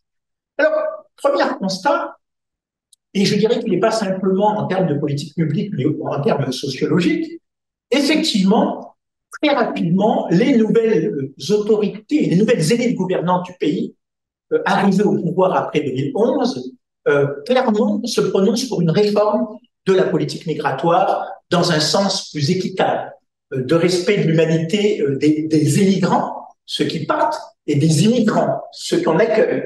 Et que de ce point de vue-là, il y a vraiment une volonté des gouvernants tunisiens dès 2011 d'introduire des changements, des ruptures, des réformes, et de remettre en cause ce qui est perçu par eux fondamentalement comme un ordre profondément injuste. Et ils le disent, que ce soit le président de la République de l'époque, que ce soit le chef de gouvernement, que ce soit le ministre de l'immigration de l'époque, qu'il soit plutôt d'obédience islamiste ou venant de la gauche ou des milieux nationalistes entre guillemets arabes, il y a vraiment une volonté de rompre à ce qu'ils perçoivent comme une profonde injustice ou comme un ordre migratoire qui n'est pas simplement injuste, mais qui pour eux est lié fondamentalement à l'ordre de la dictature. C'est-à-dire que la politique européenne n'est pas simplement perçue comme une politique d'injonction, d'imposition, elle est aussi perçue comme une politique qui a favorisé la dictature de Ben Ali. Et il faut changer quelque part la politique migratoire parce qu'il faut aussi rompre avec l'ordre autoritaire qui était celui de l'époque de Ben Ali et de Bourguiba. Ainsi, la réforme de la politique migratoire apparaît aux yeux des nouvelles élites gouvernantes comme une réforme qui s'inscrit dans une perspective d'élargissement et d'approfondissement de la démocratie en Tunisie. Voilà. Donc c'est quelque chose qui n'est pas séparable. Il y a une raison sociologique, et c'est là où aussi il faut parfois, et Hélène et Karim le savent mieux que moi, eux qui travaillent sur ça, avoir une approche par le bas, c'est aussi, il faut étudier la sociologie de ces nouvelles élites gouvernantes. Qui sont-ils? Beaucoup parmi eux, et Asma le sait mieux que moi, puisqu'elle a été dans les instances de la transition démocratique, même si on n'aime pas ce terme, il y a beaucoup, effectivement, de gens qui sont des gens qui viennent de France, d'Europe, sont des anciens immigrés, qui ont profité du contexte d'ouverture après la chute de Ben Ali pour revenir en Tunisie. Parmi eux, il y a des grandes figures que tu connais très bien, comme Kamel Jalloubi, qui a été non seulement un opposant à Ben Ali, mais qui était à la tête d'un réseau sur les migrations à l'échelle méditerranéenne. On retrouve parmi eux également, parmi les élites gouvernantes, des gens qui sont des anciens réfugiés politiques, et ils sont à peine anciens, puisqu'ils quittent leur statut de réfugiés politiques pour devenir quasiment ministres, du jour au lendemain. Hein. Du jour au lendemain, moi j'ai vu des gens qui habitaient la Courneuve et qui sont devenus ministres. Du jour au lendemain. D'ailleurs, c'était assez rigolo de les revoir, de passer de la Courneuve à Aubervilliers, où je prenais trois trams pour aller chez eux, et de les voir ensuite dans leur ministère, avec effectivement rang de ministre ou de secrétaire d'État. Donc il y a une raison profonde, déjà sociologique, c'est que ceux qui prennent le pouvoir en 2011 et ces nouvelles élites gouvernantes, que ce soit le pouvoir réel ou le pouvoir théorique, sont essentiellement des gens qui sont tous marqués par un parcours migratoire, par un parcours d'exilés, par un parcours de réfugiés, sinon de militantisme en faveur du droit des migrants tunisiens et autres de ce côté-ci de la Méditerranée. Et donc, du coup, je dirais que la défense de la cause des migrants, des immigrés comme des émigrés, fait partie quelque part un peu de leur trajectoire, de leur biographie de militantisme. D'où effectivement une volonté de réforme. À cela s'ajoute, et j'oublie, je vais aller quand même vite parce qu'il me reste quoi, à peu près 5 minutes. À cela s'ajoute bien sûr une libération de la parole sur la question migratoire en Tunisie. C'est que effectivement à l'époque de Ben Ali, c'était une parole surveillée, contrôlée, voire même censurée. C'était un terme tabou. On ne parlait pas de ces immigrés comme on ne parlait pas de ces immigrés, ou très peu, si ce n'est que de manière folklorique et exotique. Quand les émigrés rentraient sur le port de Tunis, la chaîne nationale consacrait des émissions, on venait leur offrir du jasmin, des petits cadeaux, des petits mots du président, bienvenue, avec la question récurrente du journaliste de la chaîne officielle, est-ce que tu es heureux de rentrer dans ton pays et pour les vacances? Et il répondait, mais qui n'est pas heureux de revoir son pays? Et c'était une phrase, chaque année, on pouvait entendre des centaines d'immigrés qui répétaient la même phrase, mais qui n'est pas heureux de revoir sa patrie. Bon, là, c'était notamment le temps du mois de juillet ou le temps du mois d'août. Alors, je vais aller très vite puisqu'il me reste que 5 minutes. Bien sûr que, au-delà de ces utopies réformatrices de la politique migratoire ou concernant la politique migratoire après 2011, il y a eu aussi, bien sûr, un certain nombre, entre guillemets, je ne suis pas là pour les juger, d'avancées législatives. D'abord, la constitutionnalisation du droit d'asile en Tunisie. C'est un des premiers pays arabes, peut-être qu'Hélène et Karim vont me contredire, à constitutionnaliser le droit d'asile. L'asile politique est un droit reconnu constitutionnellement en Tunisie, au moins jusqu'à récemment, jusqu'à peut-être qu'aujourd'hui, M. Kais Saïed l'a aboli, mais voilà. Aujourd'hui, finalement, il y a une constitutionnalisation, une sanctuarisation de ce droit d'asile. La Tunisie ne peut pas renvoyer quelqu'un qui a un statut de réfugié politique. Il y a également des réformes profondes en ce qui concerne la nationalité. Vous savez, notamment la constitutionnalisation de l'interdiction de la déchéance de nationalité. La déchéance était un moyen pour le régime d'exclure définitivement un certain nombre d'opposants et de dissidents de la nationalité tunisienne. Désormais, à partir de 2014, la déchéance devient effectivement quelque chose qui est inconstitutionnel ou anticonstitutionnel. Eux-mêmes, peut-être que c'est un tout petit peu avant, également la reconnaissance du droit des femmes, des droits des mamans à transmettre la nationalité à leurs enfants, qui n'était quelque chose qui n'existe pas au Liban. Au Liban, c'est impensable qu'une femme libanaise qui a épousé un étranger puisse transmettre la nationalité libanaise. En Tunisie, ça devient même un argument quasiment nationaliste. Une femme doit pouvoir, même si elle est mariée avec un Américain, un Breton, un Normand, un Suédois, etc., elle doit pouvoir transmettre la nationalité. Il y a bien sûr un arsenal législatif qui se met en place sur, notamment à partir de 2016, une loi organique contre la traite des personnes en général, mais tout particulièrement contre la traite des personnes sur le territoire tunisien. Donc l'idée d'exploitation économique, de néo-esclavagisme qui toucherait des migrants en Tunisie est désormais considérée comme illégale et fait l'objet de véritables répressions. Et je finirai comme dernier type d'avancée qui touche le domaine sociétal de l'ensemble de la société tunisienne, mais bien sûr aussi la situation et la condition des migrants en Tunisie, c'est bien sûr un arsenal législatif de la lutte contre les discriminations et le racisme, qui est mis en place en 2018 à l'initiative du président de la République, Béji Caïd Essebsi, et de son Premier ministre, bien sûr très fortement appuyé par les associations tunisiennes, pour réprimer tout ce qui est discrimination raciale en général, touchant des Tunisiens, noirs ou autres, mais aussi tout particulièrement les discriminations raciales touchant les migrants suite effectivement aux meurtres ou aux violences subies par un certain nombre de migrants subsahariens, notamment d'étudiants sur le territoire tunisien. Alors, que s'est-il passé depuis? Je dirais que, comme le montrent, je cite mes collègues parce qu'il faut toujours rendre grâce aux travaux faits par ses collègues, comme le montre très bien Camille Cassarini, Jean-Pierre Cassarino et tous ceux qui ont travaillé la thèse de Katharina Giza, bien sûr que ces acquis n'ont pas forcément été remis en cause, mais aujourd'hui, et notamment depuis 2016-2018, avant d'ailleurs la prise de pouvoir de Kais Saïed, il y a aussi le mouvement contraire qu'on pourrait qualifier de processus de normalisation et je dirais de retour à une problématique de type sécuritaire, voire même identitaire de la gestion des migrations en Tunisie, qui fait que assez rapidement finalement, vous voyez, j'ai dit 2014-2015, non, dès 2012, la Tunisie signe avec l'Europe un accord de partenariat privilégié qui réinstaure, qui légitime ce qu'on appelle une politique d'externalisation de la gestion migratoire. La Tunisie, qui est classée par les pays européens comme un pays tiers sûr, d'ailleurs, on peut effectivement développer une politique de contrôle, voire de répression des migrations illégales, parce que la Tunisie est un pays démocratique, donc elle réprimera démocratiquement. C'est ça, hein, la notion de pays tiers sûr, c'est de pouvoir réprimer en respectant fondamentalement les droits de l'homme ou les libertés fondamentales. De même, la Tunisie, dès 2012-2013, donc à peine deux ans et demi après la Révolution, encourage très largement les retours forcés de ses ressortissants entrés illégalement en Europe.